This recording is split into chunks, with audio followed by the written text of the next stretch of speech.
ये जो लेफ्ट पे जो बंदा क्या नाम था जी इसका अजहर सिद्दीकी, एम अजहर सिद्दीकी, आप लोगों को याद होगा कि इन साहब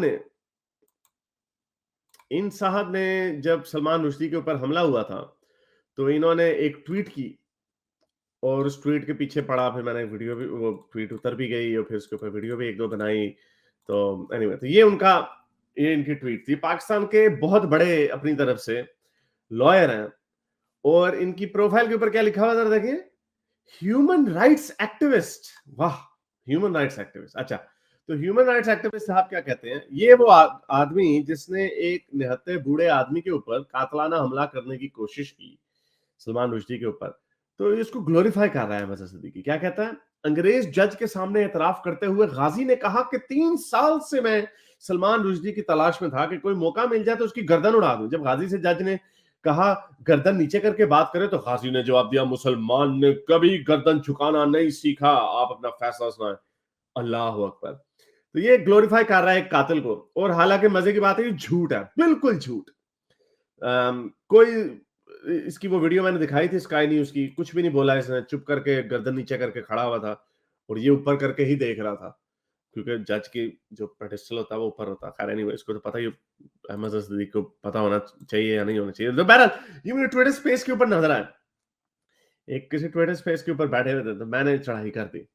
मैंने पूछा, ये हादी मतर को आप ग्लोरीफाई कर रहे थे? कहता, हादी मतर कौन है? मैंने कहा, वो बंदा जैसे सलमान रुश्दी को कत्ल किया था, कत्ल करने की कोशिश की, सटपटा गया एकदम। कहता, मुझे तो नहीं पता, मुझे तो नहीं पता। मैंने कहा, आपने ट्वीट की थी, ये ट्वीट है, मैंने ट्वीट पढ़ के सुनाई। मैंने कहा, आप उसको ग्लोरीफाई कर रहे हो?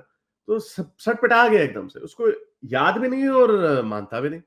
तो फिर वो जिनकी स्पेस थी, उन्होंने मेरे से माइक छीन लिया। उन्होंने कहा, यार ऐसे हमारे बंदे को पेल दिया तुमने।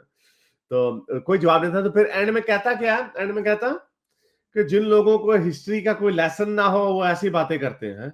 भाई, आपको खुद याद नहीं कि आपने क्या बोंगी मारी हुई है, और आप मेरे ऊपर बात कर रहे हो कि क्या बात करती है। तो इस कहने का मतलब ये था, मैंने इनको कहने का मकसद ये था कि ये बहुत बड़े यूथी हैं, इमरान खान के पटवारी हैं, ये इमरान खान के पटवारी हैं।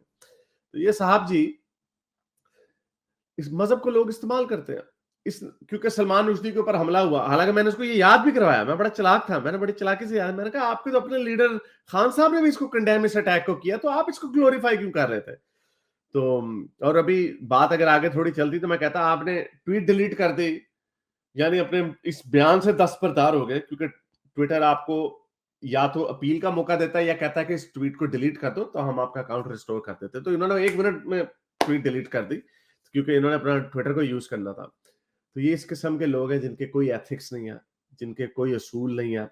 मजहब का कार्ड जहां पे ये यूज करना चाहें उसको कर लेते हैं। मदीने की रियासत, खान साहब के ड्रामे होते हैं, और ये बंदा एक एक कातिल को ग्लोरीफाई कर रहा है। और नीचे काफी यूथिया बैठे हुए थे, वो आए मेरे पास, वो जी आप इसको फ्रीडम ऑफ स्पीच का नाम देते हो, तो होलोकॉस्ट डिनायल के ऊपर क्यों है? तो मैंने कहा, मेरे नजर में तो गलत है। वो जो यूरोप के कुछ कंट्रीज हैं जहाँ पे बैन है, लेकिन ऑस्ट्रेलिया, न्यूजीलैंड, अमेरिका, कनाडा और इंग्लैंड में तो नहीं है होलोकॉस्ट डिनायल करने के ऊपर कोई सजा। और जिन मुल्कों में है भी, वहां पर भी कोई सजाए मौत तो नहीं है ना, कुछ जुर्माने हैं। मेरा नहीं ख्याल कभी कोई जेल की सजा हुई है, शायद हुई है, लेकिन मुझे नहीं पता। तो उसका इससे क्या कंपैरिजन है? और दूसरी बात ये कि जो होलोकॉस्ट डिनायल है, होलोकॉस्ट एक इवेंट है हिस्ट्री का जो हुआ है। रसूल अल्लाह, एक इस्लाम एक आइडियोलॉजी है, एक नजरिया है, उसी तरह जिस तरह क्रिश्चियनिटी और हिंदुइज्म है, उसके ऊपर लोग तनकीद कर सकते हैं। तो भाई, आपका मजहब कोई आसमान से उतरा हुआ है, आपके मजहब के ऊपर कोई क्यों ना बात करे। तो बहरहाल उन्होंने मेरे से माइक ले लिया। तो आई होप कि ये तीसरी वीडियो बन रही है तो इन तक पहुंचे, तो इनको पता चले कि इस तरह की जो चवलियां हैं ना, अगर इतने बड़े ओहदे पे आपको बैठने का बड़े मजे से वहां पे बैठे हुए थे, उनसे लोग सियासी सवाल पूछ रहे थे, मैं रंग में भंग डालने चला गया उधर। तो यू नो, केयरफुल रहा करें। मेरे इस नेक काम को जारी रखने के लिए मुझे पेपैल या पेट्रियन पे जरूर सपोर्ट कीजिए, ताकि मैं अपना पैगाम ज्यादा से ज्यादा लोगों तक पहुंचा सकूं।